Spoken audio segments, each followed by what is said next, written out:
5, 4, 3, 2. Hello, everyone. This is Joy Bell. This is your man T Bell. And this is The Life After Love. We have a couple here with us today. We are so excited. We'll let you introduce yourselves first before we get started. What's going on? I'm Chris Ballou. And I am Tamara Ballou. Oh, he's so cute. I love it. So, well, Tyler, do you want to talk about what we're doing this month in February? Yeah. Okay. So, a while ago, before Oprah started it, I was doing a series. You talking to us? I'm talking to the people. Okay. Well, I'm talking to everybody. Okay. But I started a series called The Month of Love, where I would interview couples and they would tell their love story. It was couples from 7 years. I think that's when Danny and Keidra was married. 7 years, all the way up to like 50 years. So, once again, before Oprah started the Black Love series, I was doing the Month of Love for February. So now we're doing things a little differently, where we actually do the podcast. I used to do it where I would interview couples, film them, edit the video, and then put it out there. I'm not doing that no more with 2 kids. So what I'm going to do is a podcast with my beautiful wife. That way it'll be easier, and it'll be live, and it'll be like real talk, so we can have a conversation. So these couples can tell their stories live, and I don't have to edit it. Amen? Amen. Amen. So we usually start off with the inspiration moment, but we're not going to do that today. Oh, we're not? I want to ask them questions in Okay. response to it, but did you have a rant? I did. Okay. He had it ready. I'm on fire. You can go ahead and do your rant I'm first. disappointed in Chris. Chris who? This Chris. I told Tam this week, they celebrated their wedding, they went on their honeymoon, and Tam ain't pregnant. Oh my God. I texted her this week. I said, you ain't pregnant. I said, congratulations. She's like, well, for what? I said, you ain't pregnant? I was like, y'all want to be responsible now? I was like, that's what people do. You go on your honeymoon, you do crazy stuff, and you have fun, and you come back with something you didn't leave with. That's how you do. No, you like, don't. Nah, that's what you We brought back souvenirs. That was good enough. That's an 18-year souvenir that you can hold on to right there. You can't get rid of that. It's longer than 18 years. Mm-hmm. Forever. Okay. But that's my rant. I'm just saying. Our kids need to grow up together. So, but it's cool. They can take their time. They just celebrating their honeymoon. Then they coming up on the year. So whenever they have kids, Exactly. we gonna be patient. Our kids will be close enough. So it's all good. Tyler, you have no sense. So I'm just going to ask some questions just as icebreakers so we can all just, Okay. just be comfortable with the podcast today. And Kennedy's joining us as well. She won't go to bed. So this is the first question. And I'm asking you, Chris, but I need you to give me the answer for Tam. Okay. So and then I'm going to ask you the same question. Okay. If she was in a fire, what object would she save first from the house?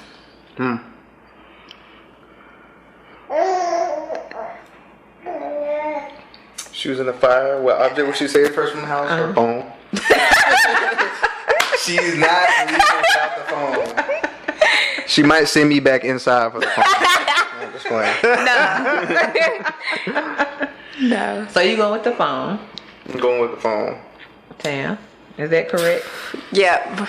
Yeah. Shallow. It would be. So it shallow. would be. It's gonna be the phone and the MacBook. Yeah, that's what I was thinking. All the yeah. Apple products I mean, coming out of the fire. I'm telling you that now. Apple products making it through the fire.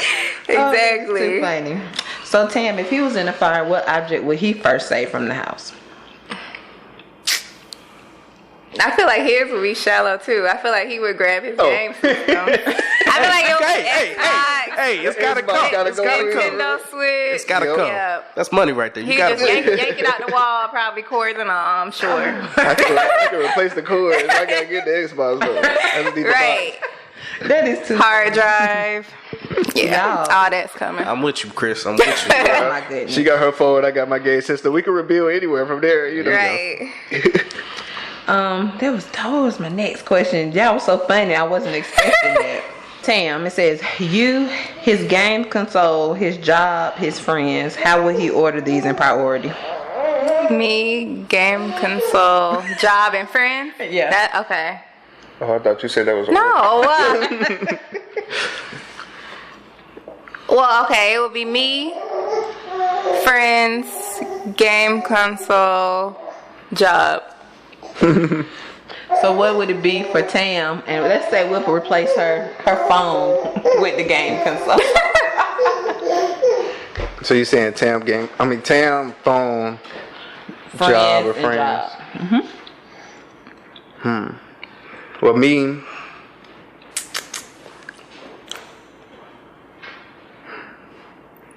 her friends, and then her phone and her job.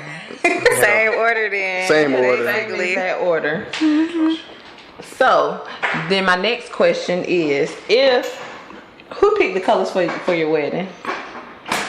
Me, because he's colorblind. Yep. Well, I was gonna ask. So if you were able to pick the colors for the wedding, what would the colors have been? They probably. Well, tell about what the colors were, and then you tell us what you would have picked. The colors were navy blue and gold. Okay, but I would have picked the same ones, but they wouldn't have looked the same. I was thinking blue and gold, kind of like a Stevenson vibe, a royalty vibe, and then Ballou sounds like blue, but when she sees blue, she saw the navy blue and gold. So I can imagine us having come to the same conclusion, but You was gonna have a bright blue? I'm colorblind. Yeah, I like that big bright royal blue because it's royal blue. So if I'm going for royalty, I'm thinking gold and royal blue. But she's like, that's not what it's really going to look like. So you was having like Coming to America vibe going up. Yeah, and that's what I see. But she be like, I'm like, you don't see that? She's like, yeah. But then when she picking colors for event on her event planning style, I'm like, yeah, this is what I was going for like the whole time. Right. I guess I can't find that other question I had. It was just gonna be so good, and I just can't find it. Okay. Yeah, I can't think of any other ways I would have did the colors. That was a good question though. Okay, we can start conversation now. Okay, so let's back it up a little bit. Talk about how you guys first met. How things were back when you first met. How things were when we first met. Yeah. Can you elaborate on that question? Just, how did y'all meet? How did the dating process even start? And how did it get going, basically? We both was in Stevenson Middle School. And everybody who's from DeKalb knows Jude go to Fernbank a lot.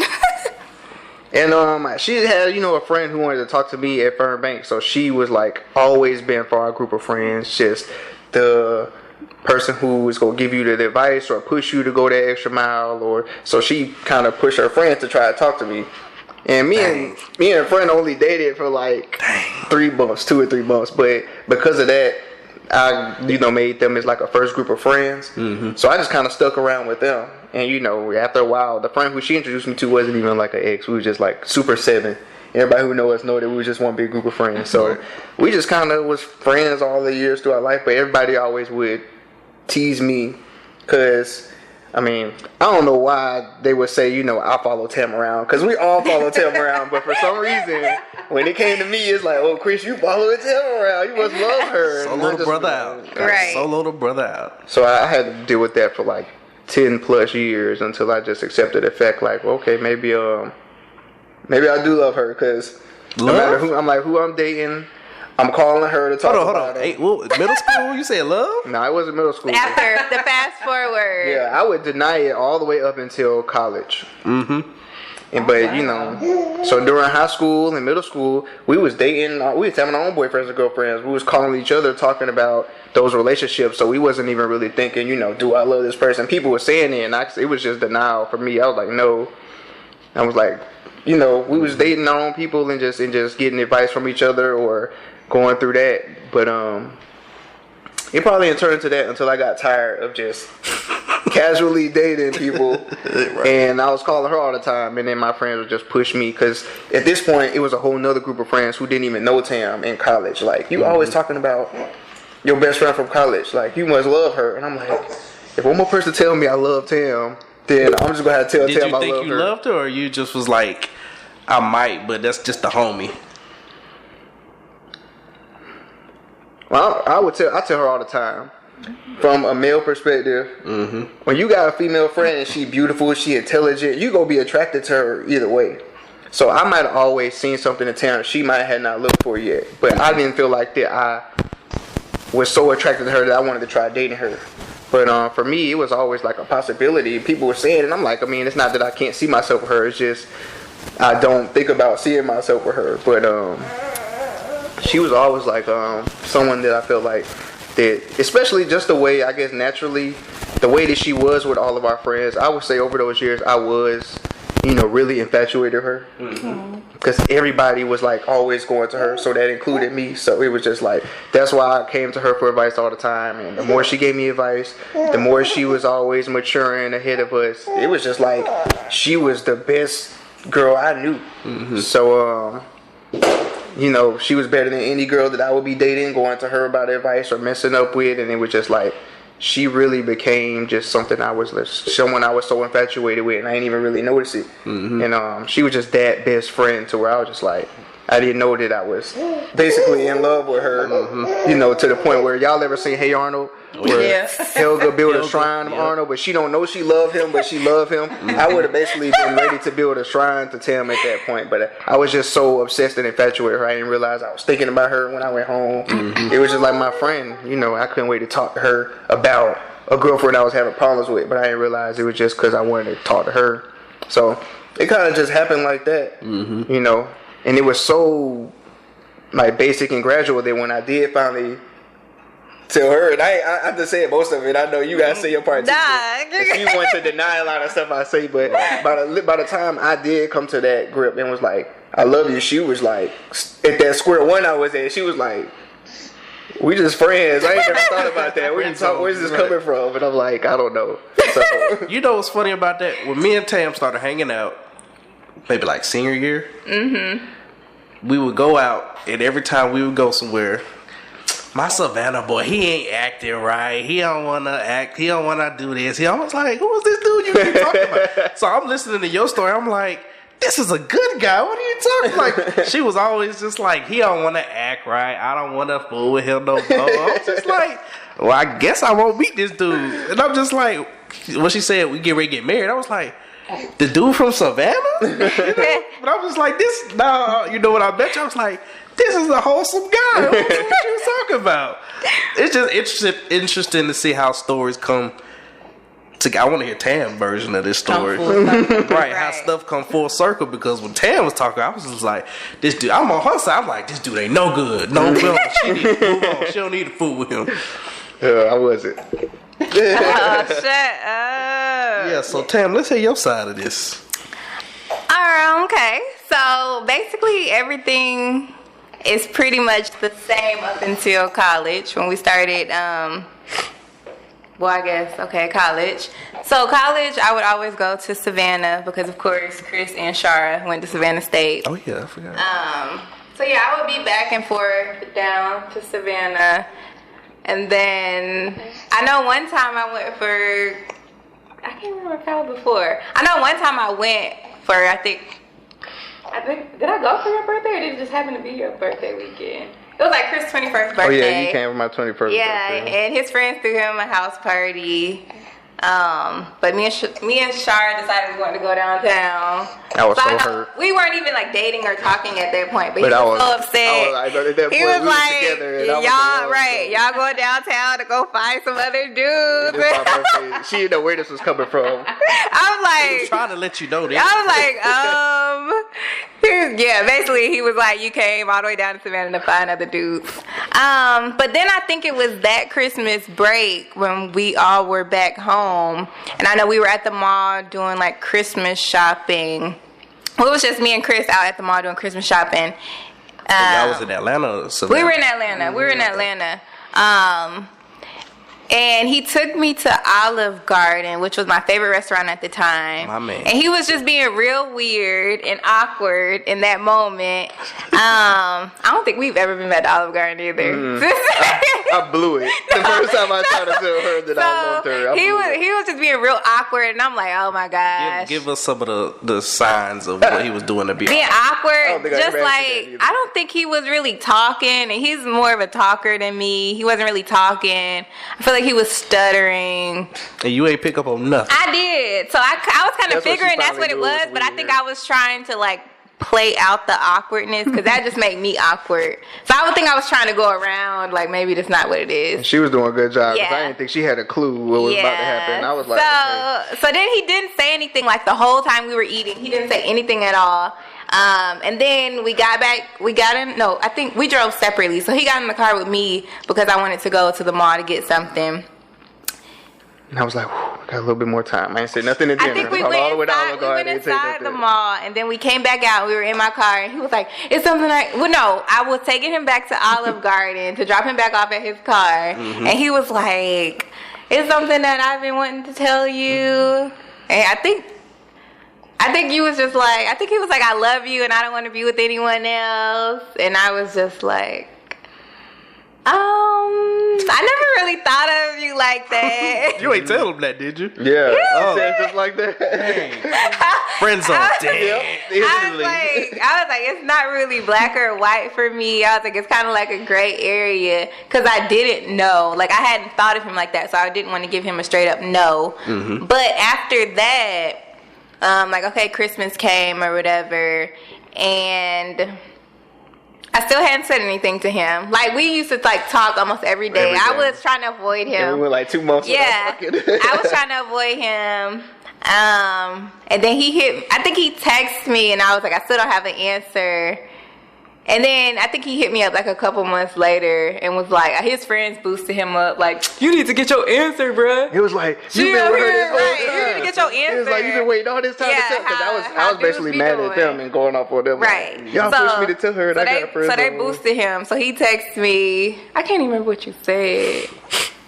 I was basically saying, like, you need need an to give me answer. an answer so I can move on with my life. Yeah. Basically. I was like, it's been 2 months. Straight up. You still telling me it's a gray area. I was like, we can be friends. I was like, either you like me or you don't. Right. I'm like, the answer no, because at that point I felt like it was drawn out so long because I knew she was our best friend for so long. She was always kind and she didn't want to hurt me. Right. So I was like, she just basically want to be friends and she don't want to tell me no. So I basically her like, if it's no, and just let me know no, right, so we can move on. Right. And I'm like, but you gave all these other dudes answers, so I at least need an answer. And that's the problem. My friends boosted me up because they said that, and I was like, you know what, y'all right. It was like, if you don't text her and demand an answer, you ain't getting one. And I'm like, you're right, I ain't got no answer yet, so it's gonna be yes or no.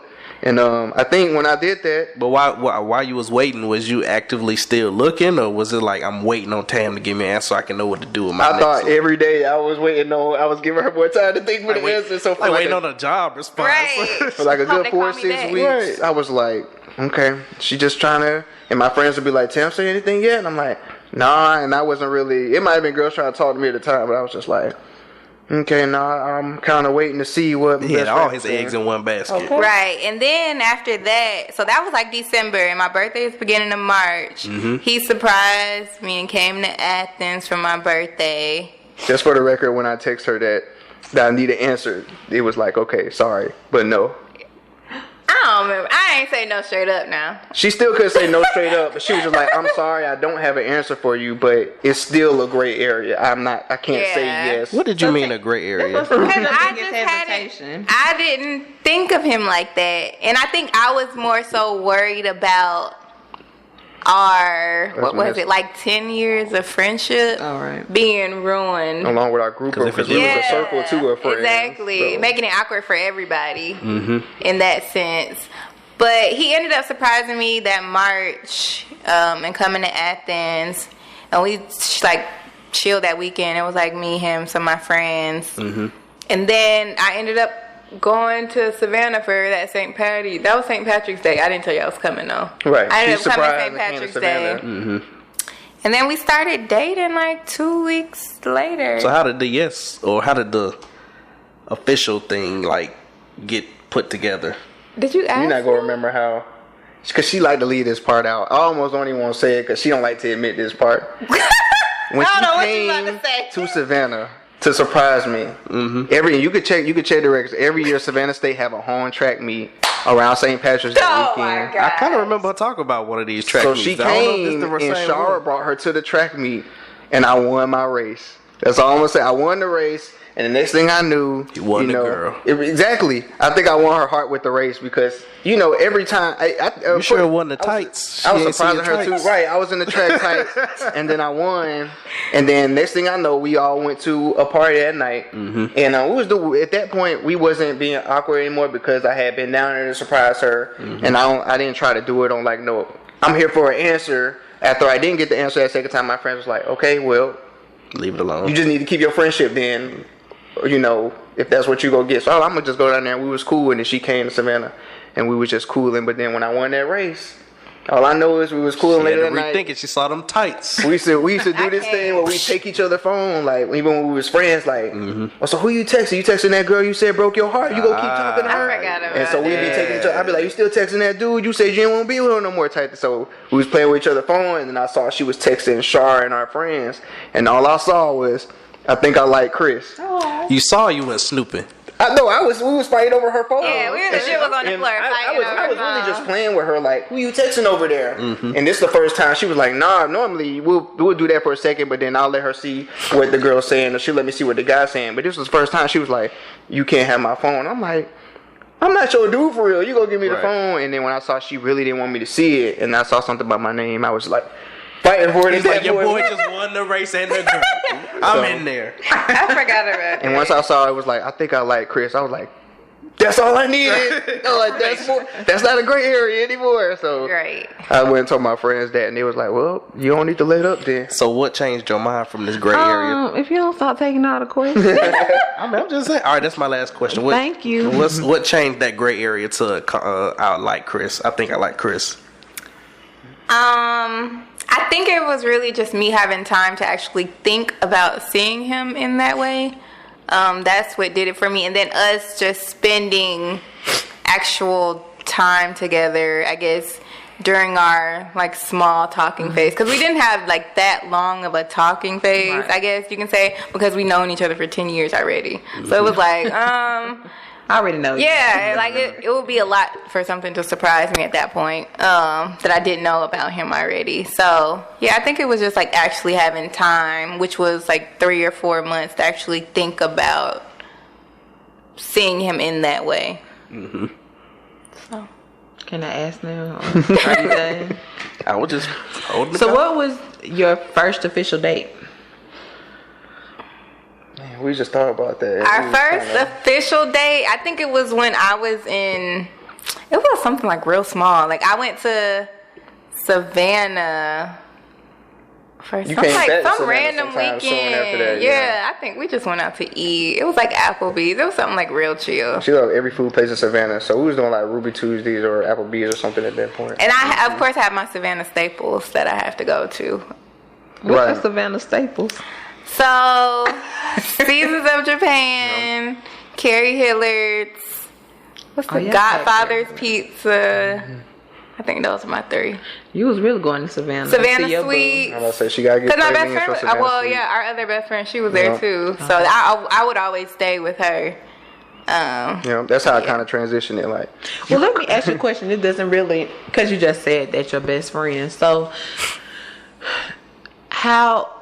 In your opinion, because more for women who might be looking at this that are maybe struggling with this or might have a question about this, can you have a best friend and a husband, or does your husband become your best friend? I feel like our situation is somewhat of an outlier. And I always think that just because we were already best friends before we started dating. But I do feel like he is more of my best friend more than some of my other best friends, just because he's there all the time. So it's like easy just to like tell him something. Like some of my like closest like best friends, I may not talk to them, of course, every day, but I'll talk to him every day. So yeah. Is that, it seems like it's more of a, I don't want to say a problem, but more of an issue, I guess, with women trying to balance that. Right. Huh? Slide over this way.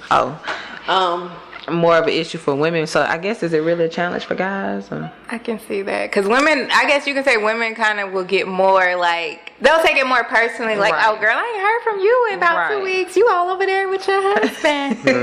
Yeah, that's not gonna be an issue with guys so much.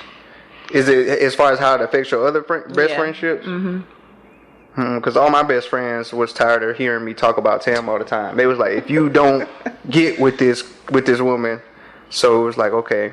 But then again, it's kind of different for you because 2 of his best friends, they're already married with children as well. So it's kind of like different because none of my friends are married or have kids. Has that been an adjustment for your friends now that you're married? I feel like it has been because I feel like I may have like been a little bit more available to do stuff. Turn up Tam. But now it's like, okay, I'm kind of like be home. My husband waiting. Yeah, but now I'm kind of like transitioning to Graham Tam. Like that's what like it's been a transition. It happens though. Yeah, because you can't go out like you would when you single. Like it's not like he would say no necessarily, but sometimes I just wouldn't want to. I don't feel like going. I was gonna say that to any guys watching.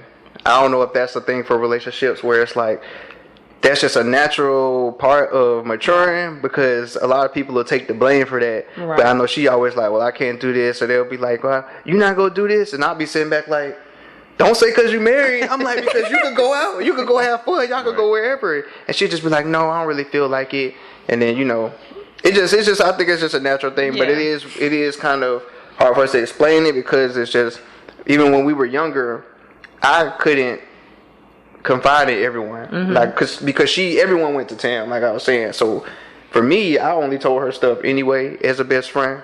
But for people who get married, I mean, they should develop that same thing. Either way, when they trying to talk to somebody or looking for somebody, because even when we started dating, the best friendship that we had kind of increased even more and became more of a best friendship because we had to be even more transparent and bear with each other, versus when you younger, you still trying to put on a mask, but it's the real surface level. You can become his best friend if somebody won't, but when you talking about dating somebody on that level, you have to be ready to be just really transparent and bare, and that's a lot of things. That's even something we can't be with our closest friends sometimes, in younger school. So break it down, brother. So yeah, I don't want anybody to feel like that it's that special of a case where it's like I can't find that unless I'm dating somebody that I've known since I was in high school. It's like we know so much about each other, but it's still so much we had to build and learn about each other and decide, okay, are we gonna be this for each other if we go be married? So people gotta decide that whether they met somebody for 2 years ago or since they was a kid. That's true. You want to ask a question or shall I keep going? Okay, so we've been dating now, and then now you want to make Tam your boo thing forever. So who was the first person you told that you wanted to ask her? I wanted to marry. That's a good. Ooh. Who was the first person I told? Who was the first person and how did you tell him? Do you know Tam? No, I don't think I know. I know it's a couple people he talked to about it, but I don't know who he told first. I told my siblings first. Okay. I got 2 siblings. My best man was the first one I told my brother Jordan. But I told both of them just straight up like, y'all, I'm thinking about marrying Tam. They was kind of like, duh. I'm like, no, I'm for real. Like, I'm about to save up to buy a ring and marry her. And it was like, okay. It was like, we thought she was already going to do that. I'm like, okay, yeah, whatever. I just want to let y'all know it's cool. But they're younger, too. They was younger, so they was like, okay. But so then I told my grandma. How did you get to that point to be like, okay, I want to marry this girl? What was that thing that just sparked in you? I think it was just a lot of times, and I'm not even going to make it seem like it was just like a good, because for a lot of people it could be a positive. And for me, like guys, we can be really complacent and just really chill.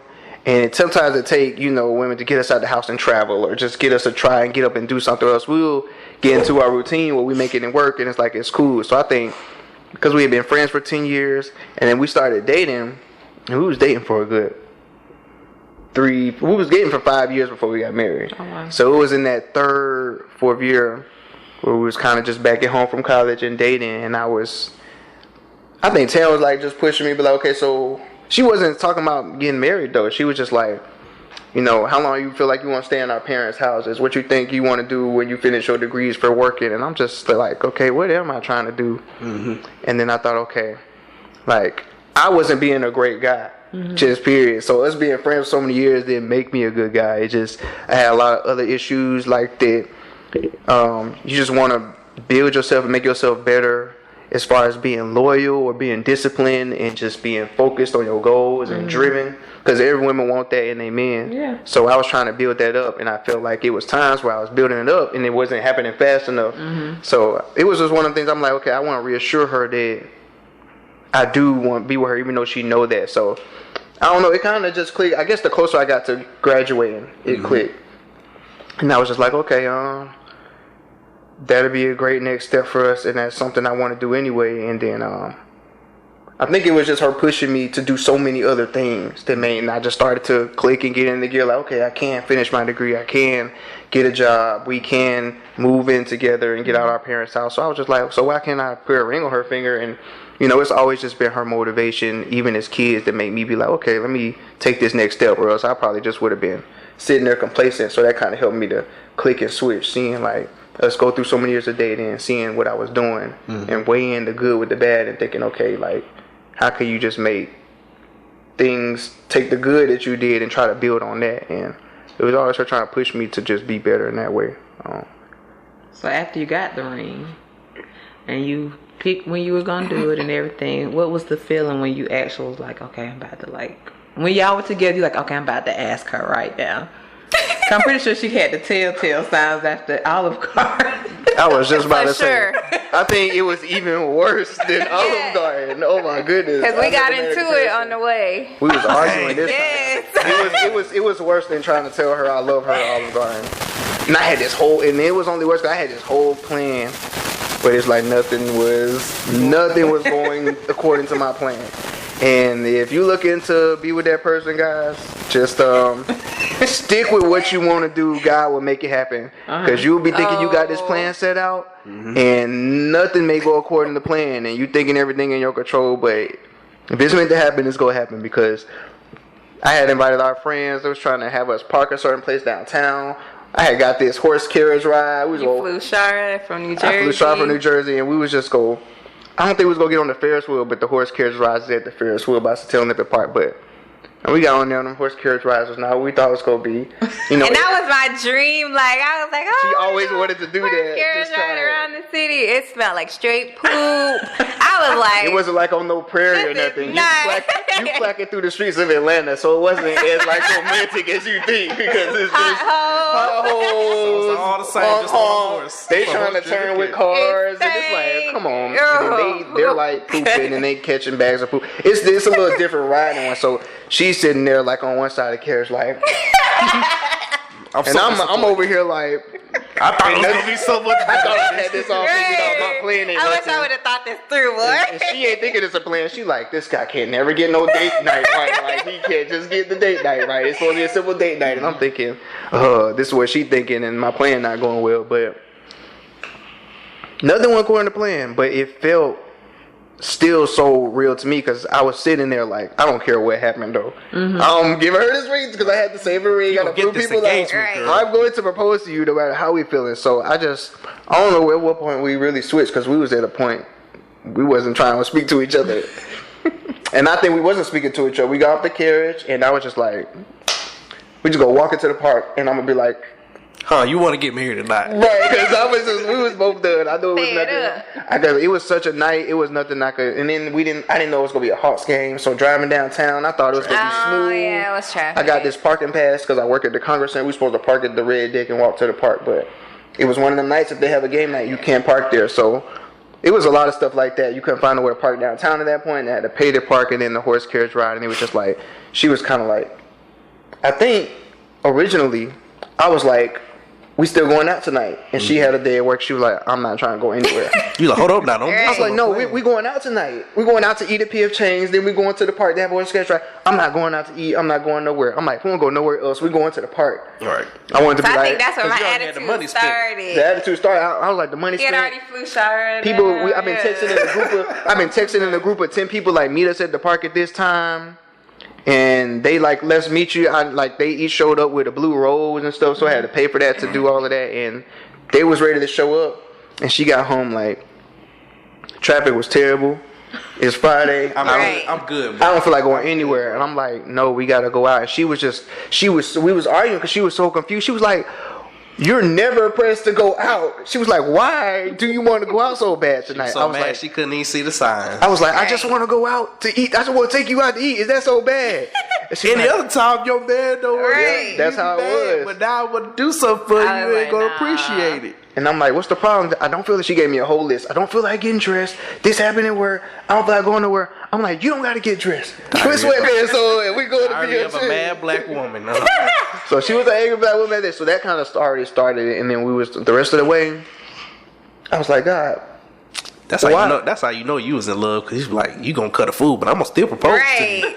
But we're gonna talk about this afterwards. That's how I feel. I was like, I cannot believe I'm so in love. I'm like, cause she is really like showing her going off on me, and I'm just like determined to be like, I'm gonna make you my wife tonight. I don't care. But I knew that meant, you know, I really, really wanted to be with her, and it was just like, I couldn't believe it, because then we started. I think I felt like once I finally convinced her to go and get in the car, I was like, let's go. Okay.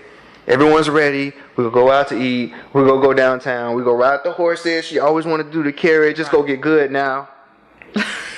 Everything was not going right after that. Major. And then once we got to the park, it got better, because I just was like, I did the same thing I started doing in Olive Garden. That's why I tried to come around and say that answer. It was worse because everything happened. And then when we sat down, it was just kind of like. You was nervous? She was looking like. I was super nervous because the night had went bad, and I couldn't figure out why I was nervous. Cause I'm like, I know she wanted to be with me, but I didn't think about her saying yes. Right. I didn't think about her saying no, but I just was like, how am I about to ask this? Because I wanted it to be perfect, but nothing was going perfect. So it's like, that's not a moment you just go be able to just make perfect. You know, either the person will marry you or they don't. And I was just like, okay, I can't make it perfect. So I tried to do it.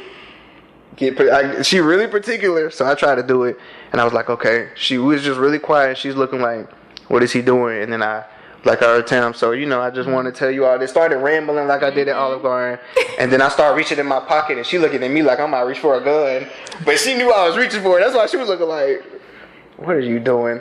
And then, you know, I started doing it, and she stopped me, and she like, no.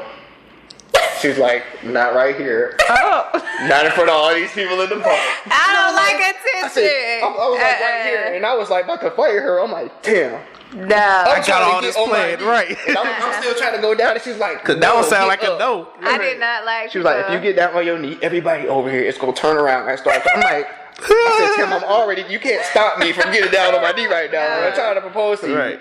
And she's like, no, let's do it over there. So we go behind. So we stop. We need to readjust. Finish this over there. Reset, yeah. You know, that's why I love her for it, though, because it's like she a perfectionist. She detail oriented. The lighting is better over here. Right. Like the event management come in, she like, it got to be like this. So I'm like, okay, let's go over here. And then it got better because after that happened, then all of our friends was there, and then.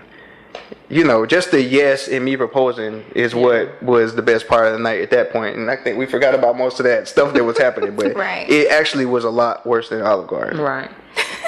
So, Tam, how did you feel?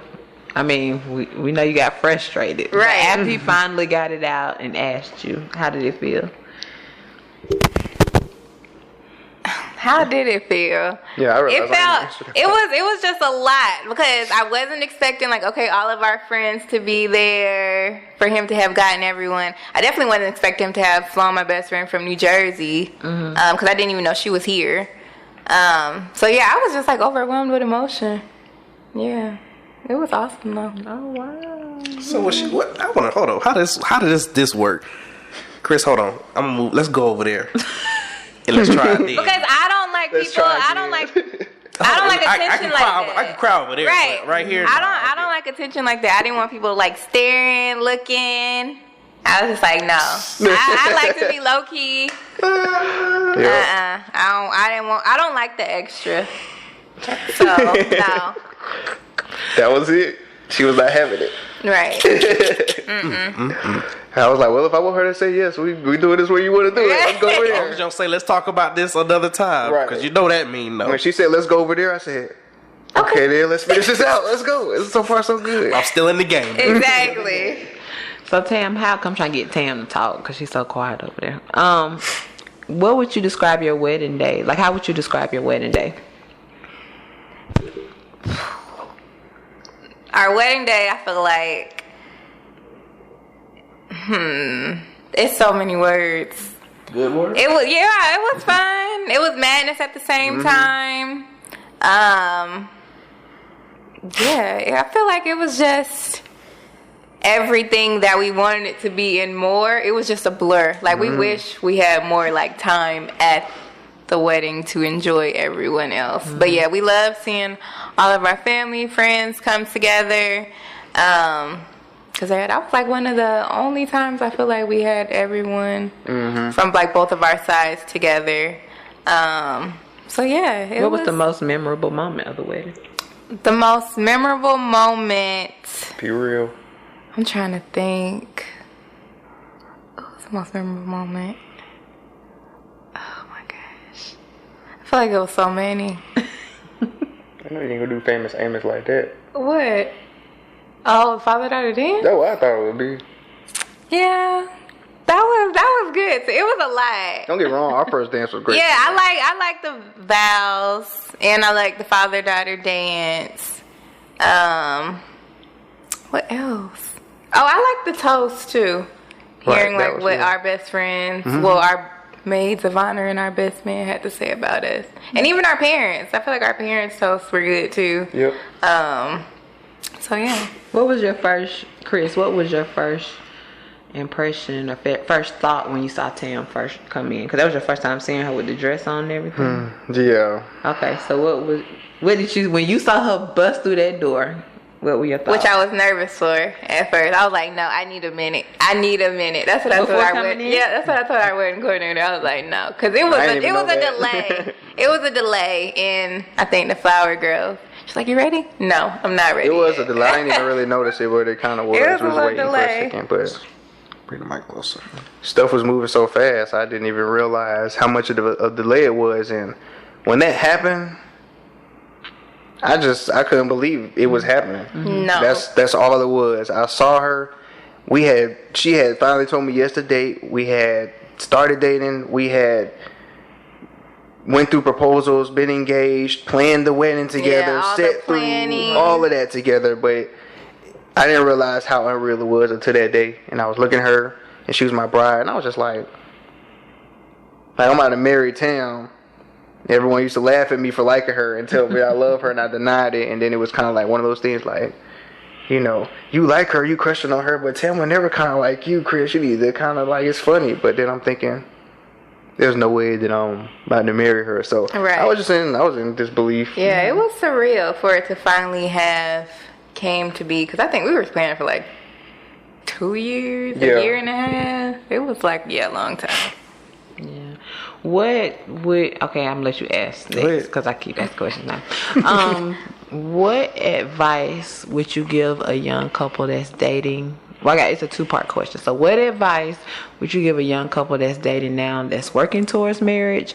And what have you learned in this first year of marriage? Either one. You can answer first and I'll answer. Okay, what the first question was What advice would you give to a what young couple? advice to a young couple? So my advice, I'm gonna just give my advice to you know a male in any relationship. Stay focused and like stay consistent. Because it's easy for men. We real visual, so it's easy for us to see what we want and go for that. But a lot of times when we get what we want, we start looking for the next part of our vision. We don't really know what's next down the line, and that just sometimes we leave ourselves open, vulnerable to start wondering what we want out of our vision if we don't stay focused and if we don't stay consistent. So the advice I would have is, it's so much out there in the world that we all exposed to. I just feel like women always try teaching men how to be disciplined and focused, but we not really telling ourselves to be disciplined and focused. So that's like a big issue. And I would just say, the person that you love, once you realize you love them, like it's different if you just dating and you don't know if you want to be with that person. But once you decide you want to be with that person, you need to know that was your decision. And later on down the line, if the devil is trying to present you with like, hey, you know, this is what you missing in life, or that's what you missing in life, you gotta just go back and think about why you wanted that in the first place. Right. Why that was your decision. Because I just feel like, and I'm only saying that, you know, if it sounds, I mean, Tam know everything of what I'm talking about anyway, but I only say that to be real because a lot of times, guys, we just lose focus so easily. And if you don't go back and remember like the moments that brought you to that point, you'll be so visual, and then anything could just catch your attention at that point, and then that can really tear y'all apart, and then you'll be wondering, you know, where it was, you know, that you even got lost off seeing that person the way you did at first. So I never really stopped seeing Tam the way that I see her now, but it was just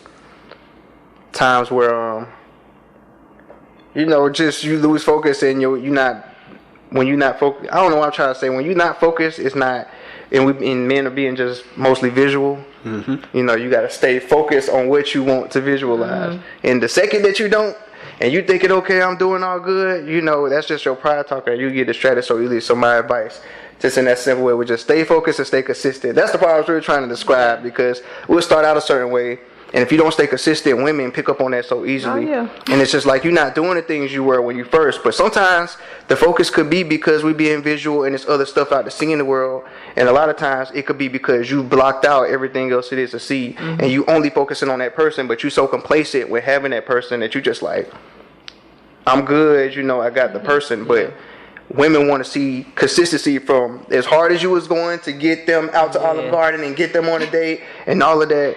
They want you to keep going that hard for them, but a lot of times somebody kick you out my house. Exactly. That's only because I just started figuring that stuff out. It was such a struggle, and that's the second question. You know, that's what I mostly learned from the first year of marriage. That you know, if you don't stay consistent, you go disappoint yourself and the other person. But it's not hard to regain consistency, but it's just really, it's not hard to lose it, and it's not hard to just regain consistency. And then it also taught me that no matter how much you think you know about a person, or feel like you could be dating somebody for 2 years, but you can't say, you know, because I ain't know them for 10 years, then I'm not going to get to know this person like that. Like, we known each other for 10 years, but after being married 1 year, we learned that we never go finish learning enough about each other. We always go be learning new stuff that we didn't learn in that first 10 to 15 years. So that was a big takeaway for me from year one. Good. Okay. My advice to people dating, I would just say mainly to be open and honest with one another. I feel like it's easy when you first start dating someone to, like we kind of mentioned before, just keep your mask on, not really wanting anyone to see, I guess, the real you. Mm-hmm. But I feel like in order for you to really grow, develop, and to learn more about the person, if you really want to be with them, you'll have to, you know, start shedding those layers and allow them to be close to you. I feel like the major thing that I've learned with our, 10 months of marriage? Because not officially. Right, no. Ours, I feel like the biggest part for us that I've learned is communication, because we have two totally different communication styles. Of course, he thinks he's an introvert, but he's not actually. And I'm like complete introvert.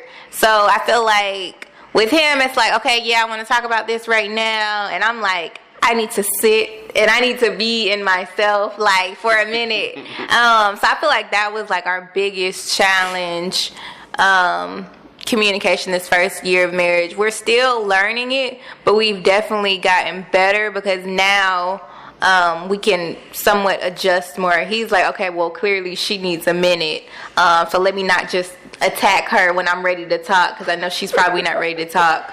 So now he will allow me to come to him. So it's really just like we've learned to adjust our personal communication styles just because we may want to communicate in that way to satisfy the other person. So, Tyler, I yield the floor to you. What? You don't have anything else? Because I have questions I can keep going. I mean, I'm just letting you, since you said I'll let you. I was trying to give you opportunity. Nothing on your mind? Yes, I have a question. What? For me, when we first got married, maybe like the first 2 years, where I went wrong was trying to pattern everything we did after my parents. So it was like when we would do stuff, and she would be her. She's men and what we learned in counseling. Men and women are different, and that's okay. But my thing was, my parents did it like this, but you trying to do it like that, that's wrong. But I had to come to realize she is a different person. She can do things differently than what I was used to seeing. But what works for my parents shouldn't be what I try and make work for us. So the question I guess I need to ask is, what do you feel like work in general? What works for you guys? Whether it be communication or how you work out your issues. What's one thing that I guess you would say works for you guys that some people may not feel like works for them, but it works for your marriage? That's a good question. That is good. I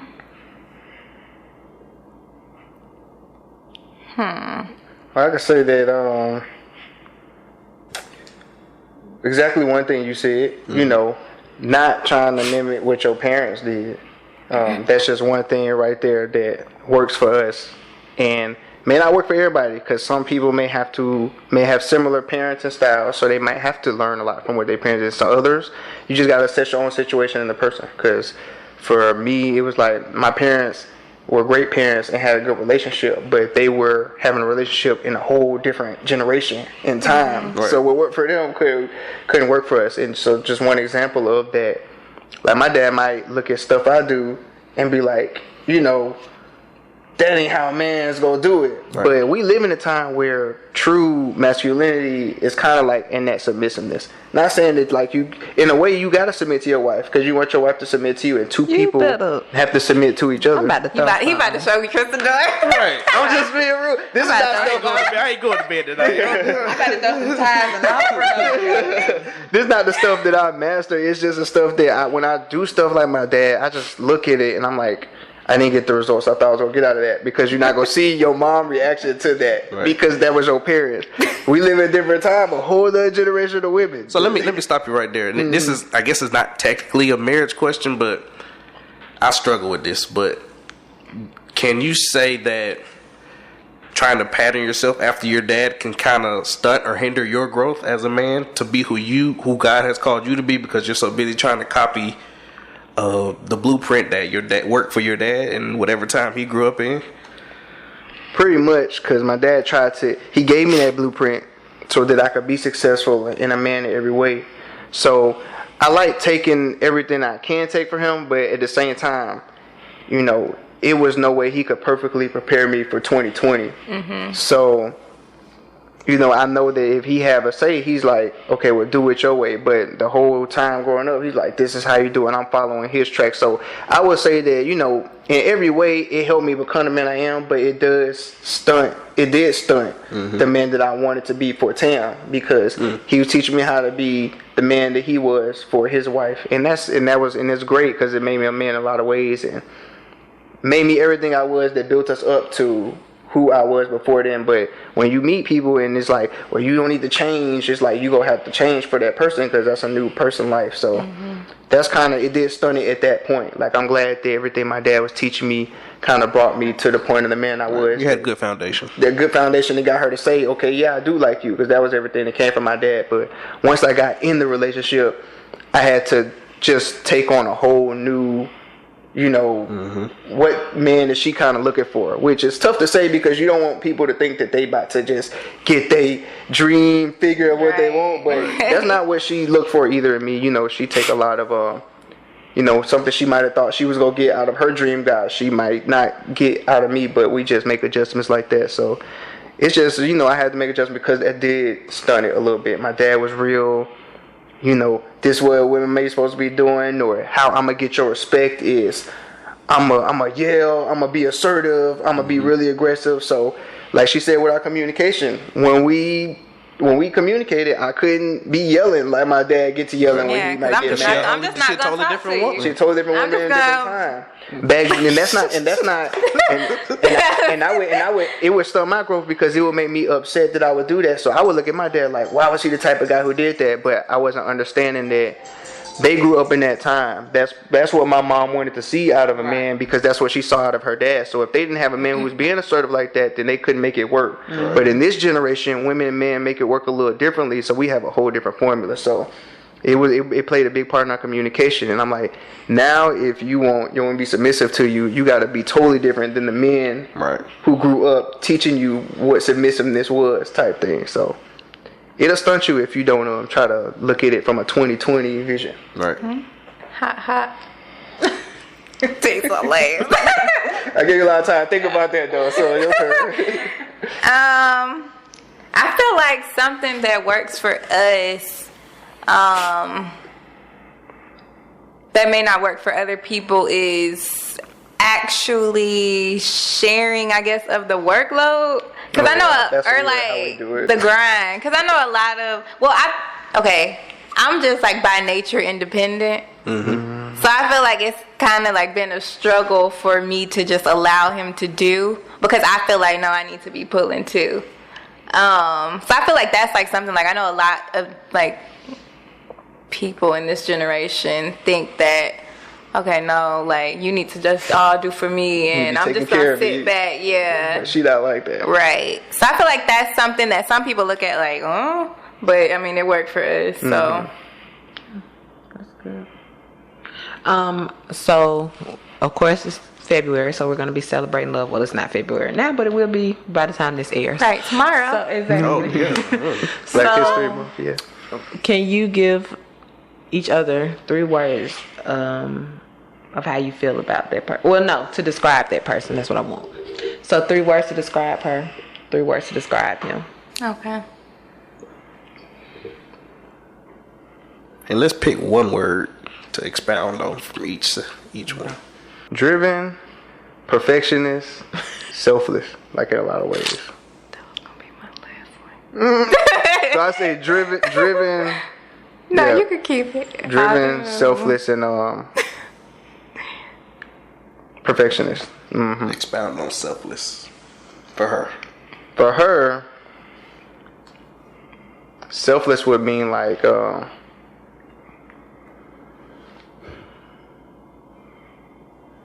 Now, I'm not talking about selfless like in the general sense, because I don't want any guy to think that you about to go out there and find a woman that's not like, you need to do this. This is what I need, and this is what I need right now for me. Mm-hmm. But it's like, that's part of wanting this to serve and be a husband for your wife. But selfless just in the sense of she's always open to trying. I mean, she could be very, the way she want to do things and by the book how she want to do it, but she will always, and it's not just for me but for all of our friends, she will step outside of her comfort zone to try whatever it is you want her to try, whatever it is you want to do.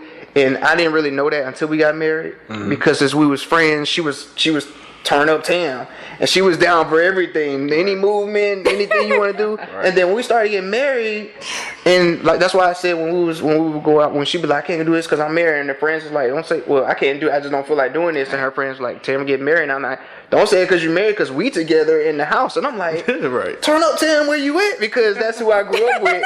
And she like, no, I don't really want to do this, I don't feel like doing this. And I'm like, but you seem like, that's what you like to do. Nah, I don't. But then we get around our friends and it's like, oh yeah, I'm down to do that, no problems. And I'll be looking like, you're not comfortable with this at all, but you like are okay with it now. So that'll be examples of her being selfless all the time. Like a lot of people who may not know that she's not comfortable with certain things, or is saving like something that they can receive an insult on. It's just like she's very selfless and considerate of people's feelings and just anything that I want to try. If I want a video game, or I might be listening to like certain music, she may not like the music, she may not like video games, but I would have never known that because she go pick up the controller and be like, okay, let me try this out. And I might have, the whole time I might have thought, dang, I found me a wife. She really loved video games. She really loved Lil Wayne. She's just trying it out. But she's just she so know it makes you selfless happy. because she go be like, I'm into this. So I just think she really selfless in that way. What's your 3 words? My 3 are loyal, driven, and caring. And I feel like the one I would expound upon is caring, because I see that in so many different situations when it comes to our family, our friends. I know I have 3 younger girl cousins who he now calls his children. Even my god sisters. I have 2 god sisters. Well, 3, and the younger 2. I mean, they call or text him before they call or text me sometimes. I know we just, for one of them, like her class is going on a spring break trip to Rome and Paris. We just like gave her too much money probably for her trip today. But he did it because he cares about them and he cares about me. So I feel like in that sense, it's hard to find someone who truly, genuinely cares about not only you, but your family and friends, without expecting anything back in return. Mm-hmm. Okay. So now I just want you all to take turns, look at each other, and just tell each other why you love each other.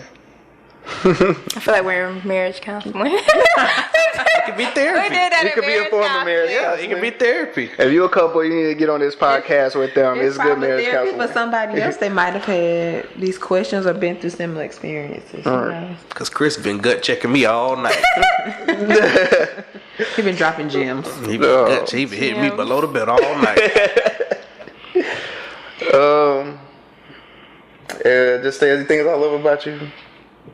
You said hold her hands or look her in the No, eye. I didn't. But you so My man extra. If you want to, Yeah. So extra. I was trying stuff like that. She shut me down. But, this is your moment to do it. She can't shut you down on the podcast. right. But and I ain't editing nothing. Tell I love you because you always been there for me. You never, let me feel alone. Every woman or every woman I ever dated or every friend I might have ever had, family sometimes make me feel like I'm all alone, but I could always call you and just tell you about what was going on. So I never felt alone with you, and like I told you before, I love you because you always saw me and everyone else made me feel invisible. So and when Tam said I think I'm an introvert, it's because I wasn't like this in high school and middle school. I was just quiet and I just walked around feeling like nobody ever really saw me. Nobody ever really wanted to hear me talk, but she always, you always could just see me even when I felt like nobody else could. So I love you for that. I love you because you are down for anything, stuff that you clearly be uncomfortable with. You'd be like, you don't even say you're uncomfortable with. You just be like, okay, let's do it. And I'm like, it take me looking back on years and seeing certain stuff and being like, damn, probably don't even like that. And she was saying that you say that you into it because you see I'm into it. So I love you for that. And as independent and as powerful as you are, you still, step out of the way sometimes just to let me take the lead and make sure that I don't lose sight of who I am trying to be as a husband and as a man. So I really love you for that sometimes, because I know your intelligence, even since high school, has been way above mine, and sometimes you just, let me step back and carry out my plan, because even when you see we don't think the same. So I love you for that, because sometimes you even come out to still clearly have a better plan, but you always open to saying, well, let's do it your way if that's what you want to do. So I love you for that, definitely too. Okay. Beautiful. Right. I feel like we give him vows. Oh, to the queen. Exactly. Basically. Okay. Well, okay, Chris, so I love you for unconditionally loving me. I know we've been through a lot of different things with seeing the flaws and challenges that one another come with, and we basically have overcome many of them together. So that is one of the reasons why I love you. Another reason I love you, like I said before, is because of your caring heart. You care for me others just so selflessly putting them in front of yourself so many times that you sometimes don't even get your personal time to yourself. I love you for always trying to make quality time for us, even if it's watching Real Housewives, Married to Medicine, you know, and all of the little weird shows that I like to watch. He gets into them and has his own commentary, which I appreciate. Since it's not like I'm watching it with one of my girlfriends or something. So yeah, I love you for that, but I love you because we equally get into each other's passion. So just like you'll watch Real Housewives with me, I'll attempt to play a video game with you. So I feel like we just work in that way. Mm-hmm.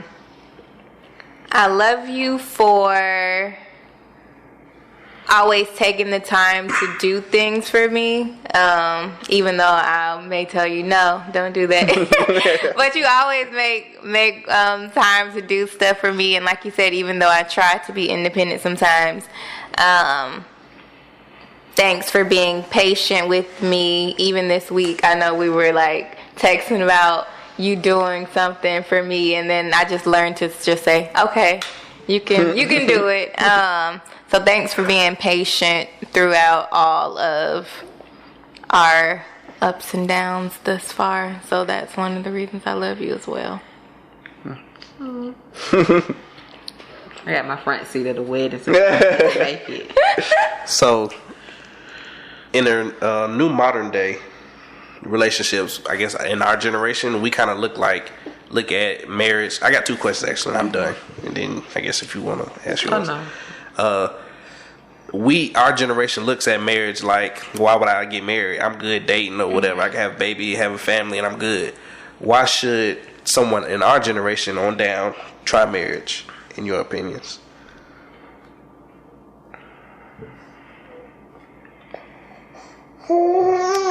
I feel like You're not married, Kennedy. Be quiet. Not for a long time. I mean, I feel like you can do like, okay, move in with somebody, have a child without marriage, blah, blah, blah. But I feel like marriage kind of gives you, it kind of heightens that. And I feel like it gives you, I don't want to say security because that sounds kind of like vain. I mean, security like, in a way, not secure. She's not trying to say like security in a way where it's, oh, I got you locked down because we done went to the pastor and signed the papers. But it's like what it took for us to get married was way more than it would have took for us to just say, hey, you want to be my girlfriend and let's move into a house. Mm-hmm. Like that take love too, but so a bigger commitment. It took so much more to actually say, okay, you want to get married and we plan the wedding, and then you take time out of your thing to buy a ring, you take time to plan to do the proposal. But even after that, y'all gotta sit down and see your wedding planners. Y'all gotta pick stuff and maybe disagree and debate on stuff that y'all didn't think y'all would have to deal with. Mm-hmm. And at that point of a marriage, now you got to involve each other families, so as to where if you dating, you might not have to involve all of your family like that. Right. But once you get married, you got to see all of her side of the family, and she got to see all of your side of the family. Whether you want to or not, give and take, you got to. So once you go through all of that, and then you get to the end of the wedding, you like, wow, out of all the arguments, out of all the long meetings, out of all the times we didn't feel like doing stuff for the wedding or planning or driving out here, we did it together. So the marriage itself kind of made it secure in the way she's saying it. It builds security in that way. Yeah. I want to try because I know that's what you was trying to try. Yeah, I feel like it's just a bigger commitment. I feel like just being in a relationship is kind of just surface level, but I feel like marriage just deepens that connection. That's the same answer. While someone in our generation down would want to get married, all women, y'all be seeing Future, y'all be complaining about what he doing. And, right, and if you don't want to, if you don't want to be with a guy like Future, I ain't gonna say that marriage is a difference between Russell Wilson and Future, but it is. It is type thing, you know. Right. It's the guy, you know. It's not the actual getting married, but it's gonna be the difference between the type of man or the type of woman you really looking for. Someone who will make that commitment. Because if they're the type of person, they're not gonna have a problem with it.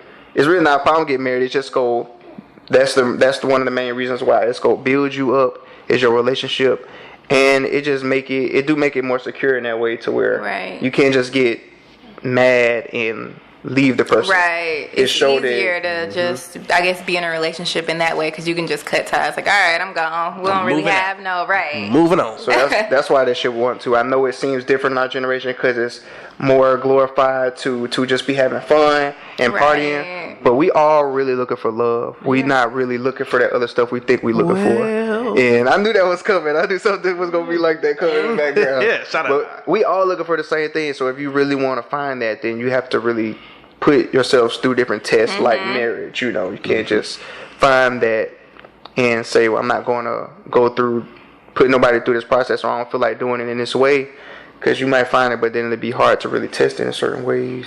Right. But marriage makes that easier. So for anybody who might look at it as like a chore or something, just a higher level, something you want to do. If you don't do it for no other reason, just do it to put your relationship to the test, and it'll make your relationship stronger. It's not gonna hurt it, you know. So that's why people our generation down should at least want to still consider marriage with that person. Yeah.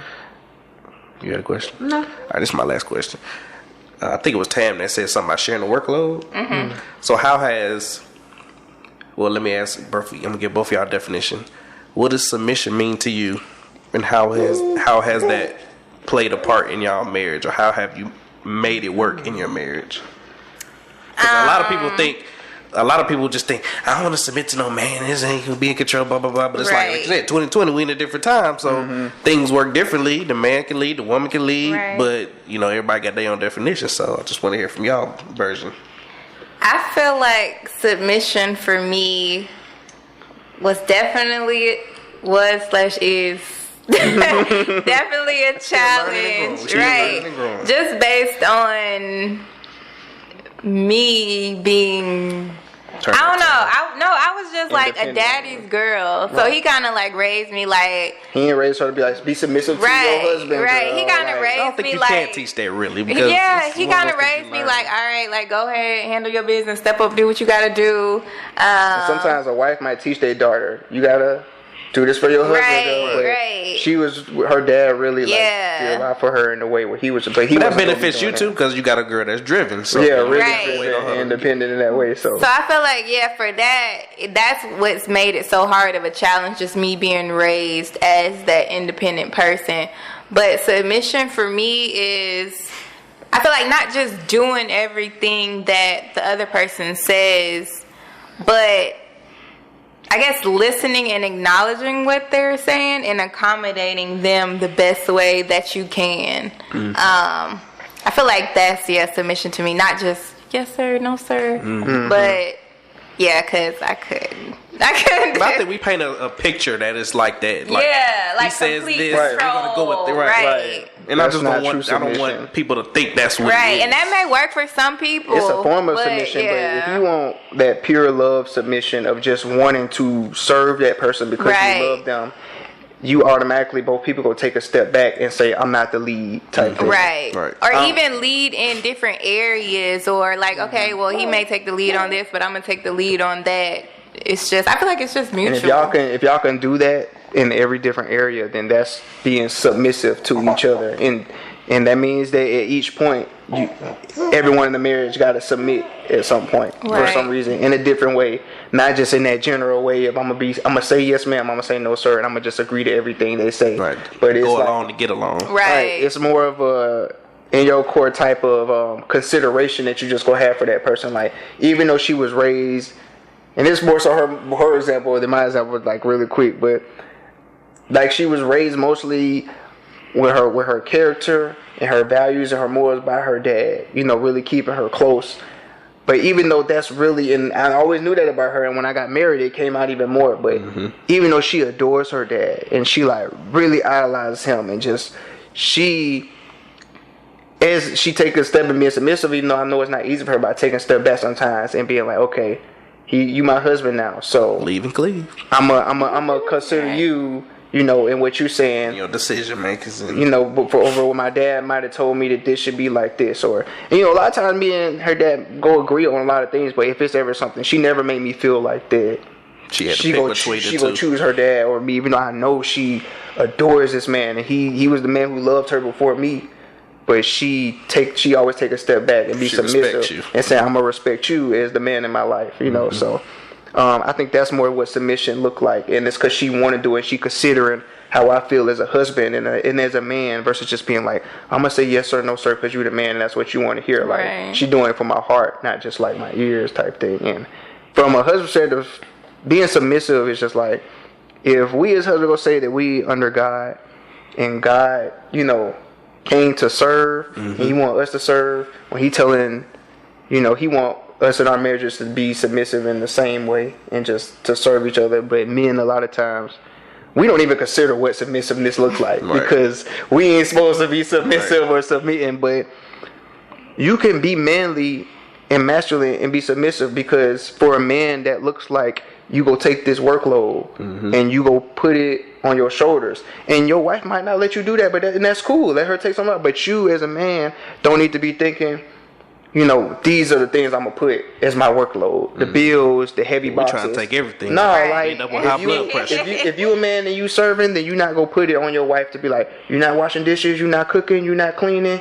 You know, because as a man, I can take on that too, and that's serving and that's being submissive in that way. But men might think, well, if I'm washing clothes and I'm cooking, I ain't being, I ain't. That's being. That ain't manly. That ain't manly. You know, you supposed to be doing that to show you submit to me. It's like Traditional roles. right. But I just feel like as a man, you can do that, and that's kind of what defines being submissive for me. Just trying to do whatever you can for your wife, not thinking about if it's gonna make you look like this or that. Because if you're a real man, you trying to do You're just trying to submit. everything you can to serve your wife, because God kind of, we don't, you know, God kind of serve us so we can serve others. So the best men serving their wife too in whatever way they can, and then it just kind of trades off as a mutual respect more so that way.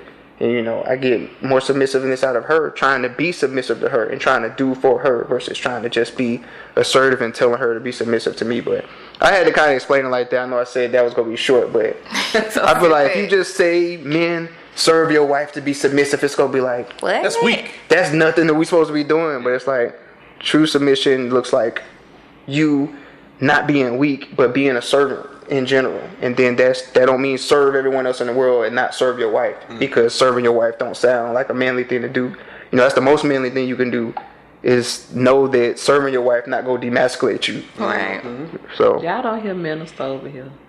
Trying to tell you. All right, Chris done hit me in the stomach for the last time. He said it's over with now. So I'm excited. This was Yeah. very I exciting think- for me. I think that Chris and Tam are just an amazing couple, and so we hope everyone falls in love with you all the way we have, and that your story either helps or touches someone or just brings some joy to someone. Because our generation is trash. Well, jeez. we struggling right We now. are. Yeah, we are though. But we trash. just wanted to put a spotlight on love period in the month February, but then especially on a young couple. Because marriage is okay. Yeah, marriage is great. It's work, okay. but it's worth it. Exactly. And so we just She said I agree. No, you're not getting married. So we just wanted to thank you all for coming, because we truly appreciate it, and for being open and honest with us and with our podcast that might be small now, but one day we're gonna be famous. Exactly. And so we had to bring y'all back. Exactly. We definitely had to come back. Like I said, this was marriage counseling on so many different levels. Me too. So all y'all watching I out was there, over here taking notes. Right, I'm like, And it renewed. I feel like for me, it was like it made me go back to where were we at 9 and 10 months, and Right, At into those the points. marriage. yeah. So yeah, it just makes you go back and reflect. And just hearing you all talk made me appreciate Tyler a little bit more, because now I see, just from hearing you talk and the things that you all see with the generations now, it's like really actually a blessing and an honor to be married and not be single. And I don't think people realize that. Right. Yeah. because they've been married lesser time than us. Well, that's not proper I English. don't even know what you're trying to say. We've been married longer than them, but I've still learned a lot in this Oh, yeah, conversation most from you definitely. two, even though we've And been that's married the thing. longer. Yeah, you can always learn, I feel like, from people who haven't been together as long as you. Like, I know Chris has an issue with sometimes people just saying, like, I've been married 50 years. You can't tell me nothing. He like, That don't mean you happily married. Actually, Yeah. you still not submit to your wife. And that's how it is. You know? Right. So before I close, both of y'all, unless Joy, you had something else to add, give your, I guess, last piece of advice to people that's either looking to get married or thinking about getting engaged or dating right now. Just y'all, any advice you could offer people. Did we ever ask that question? Their last advice. Oh, last advice. Stop looking on your own. What do you mean? Stop thinking that you about to walk out the front door and make your love life happen.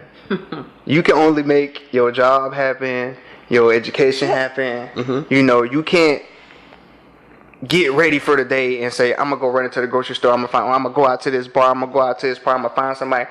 You just gotta be, if you are single and you looking to get married, or if you dating somebody and you thinking about marrying them, you have to pray to God all the time about it. And we walk around in a generation that feel like we don't need God too. That's another issue why we look away from marriage and relationships, because we thinking we can do it all without God. Amen. Or we are our own God. And I'm just letting y'all know that it makes it harder when you're trying to find that love without God, because men and women, we complicated enough as it is. So if you're trying to do it without God, it's just gonna make it super hard. So my advice would just be, if you feel like you're struggling with that, or you see something and you feel like it's impossible to get that, or you feel like it's so far from what you can obtain, just talk to God about that every night, and I promise you, God will help you see what you thought you could never see. That's why they struggling trying to do it on them. Damn. Mine would be not to force anything, I guess, with anyone, because I know we see it a lot of the times with our friends who are dating or single. They may be talking to multiple people, or they may just be talking to one person, and things don't necessarily seem to be going the best, but they're like trying to force it because it's like, well, I'm, X amount of years old and my time is ticking, right? We done been talking for this long and I don't got nobody else to talk to.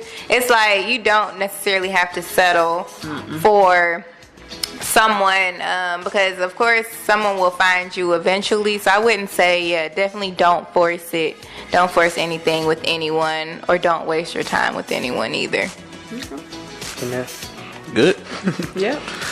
So, if you like this podcast, if you can relate in any kind of way, if you laugh, if you cried, or even if you smiled, if you enjoyed our lovely couple, make sure you like and subscribe to the page, both on YouTube and Facebook, at The Real T Bell.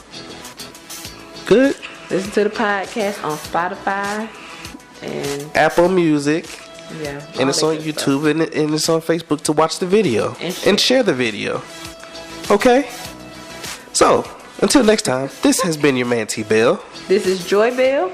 And this has been Life After And the Love. Balloos. And the Ballou family. Thanks for checking out the podcast. Have a blessed day. Bye.